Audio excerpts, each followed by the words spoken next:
পশ্চিম তামুলপুৰ আঞ্চলিক ৰঙালী বিহু সন্মিলনৰ উদ্যোগত অনুষ্ঠিত এই বহাগ বিহু উৎসৱত শিল্পী সম্বৰ্ধনা অনুষ্ঠানত উপস্থিত থকা শ্ৰদ্ধাৰ শিল্পীবৃন্দ, তামুলপুৰ আঞ্চলিক ছাত্ৰ সন্থাৰ সন্মানীয় সভাপতি ডাঙৰীয়া, উদযাপন সমিতিৰ সন্মানীয় সভাপতি, সম্পাদক, প্ৰমুখ্য বিষয়ববীয়াসকল, পুৰস্কাৰপ্ৰাপ্ত প্ৰতিযোগীসকল আৰু এই অঞ্চলৰ শ্ৰদ্ধাৰ ৰাইজ, সময় যিহেতু যথেষ্ট হৈছে, গতিকে বেছি কথা কোৱাৰ মানসিকতা আমাৰো নাই আৰু শুনিবলৈও বোধহয় আপোনালোকৰ নাই। যি নহওক, ৰঙালী বিহুৰ মঞ্চত এনেকুৱা এটা অনুষ্ঠান সঁচাকৈয়ে এটা লেখত ল'বলগীয়া অনুষ্ঠান। যিহেতু আমাৰ সমাজত বৰ্তমান সময়ত শিল্পীৰ যিটো কদৰ আমি কৰিব লাগে, এই কদৰখিনি আমি ক'ৰবাত কৰাত কৃপণালী নিশ্চয়কৈ কৰোঁ। শিল্পীৰ কৃপণালীৰ ক্ষেত্ৰত জ্বলন্ত উদাহৰণ হৈছে ডক্টৰ ভূপেন হাজৰিকা। ডক্টৰ ভূপেন হাজৰিকাক জীৱিত কালতেই আমি যি আদৰ দিব লাগিছিল, সেই আদৰখিনি ক'ৰবাত দিয়াত কৃপণালী কৰিছিলোঁ, যাৰ কাৰণে ডক্টৰ ভূপেন হাজৰিকাই গুৱাহাটী বিশ্ববিদ্যালয়ৰ আৰম্ভণি গীত লিখা ডক্টৰ ভূপেন হাজৰিকাক গুৱাহাটী বিশ্ববিদ্যালয়ৰ পৰাই খেদি পঠিওৱা হৈছিল। এনেকুৱা অনেক অযুত উদাহৰণ আছে, যিবোৰ উদাহৰণ দিলে দি থাকিব পাৰি, কাৰণ এই শিল্পীসকলেই বিভিন্ন কষ্টৰ মাজেৰে একান্তপতীয়া সাধনা, নিৰলস প্ৰচেষ্টাৰে নিজৰ কৰ্মক্ষেত্ৰত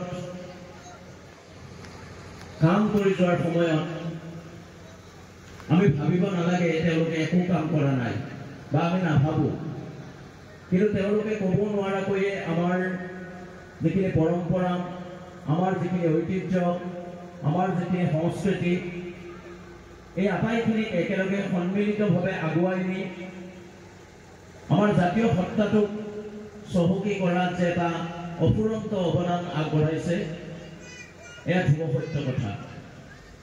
বৰ্তমান সময়ত আমি দেখা পাওঁ আমাৰ ভাষাৰ ক্ষেত্ৰত ভাষাক আমি যি আদৰ দিব লাগে, এই আদৰ আমি নিদিওঁ। আমাৰ সংস্কৃতিক যি আদৰ দিব লাগে, আমি সেই আদৰ নিদিওঁ, যাৰ কাৰণে ক'ৰবাত আমাৰ ক্ষতি হৈছে। যিসকলে ফেচবুক চলায় বা ছ'চিয়েল মাধ্যমৰ লগত জড়িত, ছ'চিয়েল মিডিয়াৰ লগত, তেওঁলোকে নিশ্চয়কৈ কালি এটা ভাষণ খুব ভাইৰেল হৈ আছে। এইটো আয়ুষ গাৰ্গ, আমাৰ এসময়ৰ বাক্সাৰ উপায়ুক্ত, বাক্সা জিলাৰ, আৰু বৰ্তমান শিৱসাগৰ জিলাৰ তেওঁ উপায়ুক্ত। তেওঁ কালি ভাষণত আমাৰ বিহুৰ কথাটো কৈছে, যে বিহুটোক লৈ অসমৰ নৱপ্ৰজন্ম যি ধৰণে উৎসাহী, সেই ধৰণে ভাৰতবৰ্ষৰ অন্যান্য ৰাজ্যৰ কৃষ্টি সংস্কৃতিক লৈ সেই নৱপ্ৰজন্ম উৎসাহী নহয়। তেওঁ নিজে পাঞ্জাৱৰ পৰা প্ৰতিনিধিত্ব কৰে, পাঞ্জাৱৰ ভাংৰাৰ লগত তুলনা কৰি আমাৰ বিহুটোৰ কথা কৈছে। বহাগ বিহুৰ সময় আমি নেতিবাচক কথা ক'ব খোজা নাই। আমাৰ বিহুটো কি ধৰণৰ বস্তু আমি সকলোৱে জানো।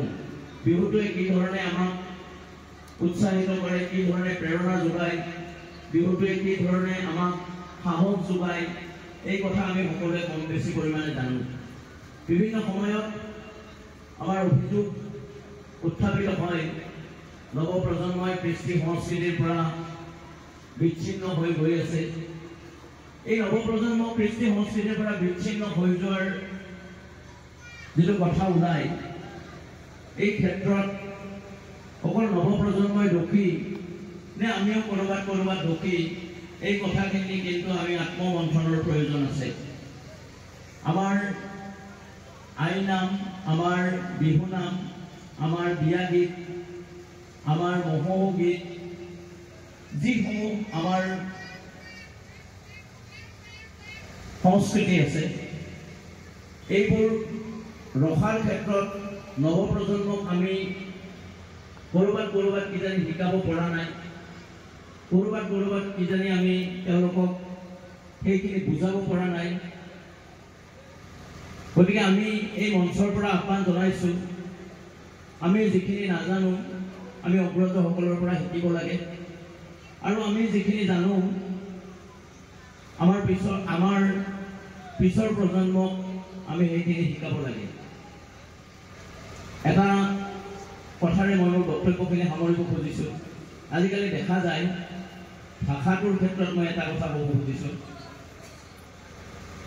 অসমীয়া ভাষাটো বহু ক্ষেত্ৰত অসমীয়া ভাষাটো আমি অৱহেলা কৰোঁ। অৱহেলা কৰি আমি ইংৰাজী ভাষাটোক আমি ক'ৰবাত প্ৰাধান্য দিওঁ, আৰু সেইসকল অভিভাৱিকা এনেকুৱা বহু অভিভাৱিকা আছে যিসকলে নিজৰ সন্তানে অসমীয়া ভাষা নাজানে বুলি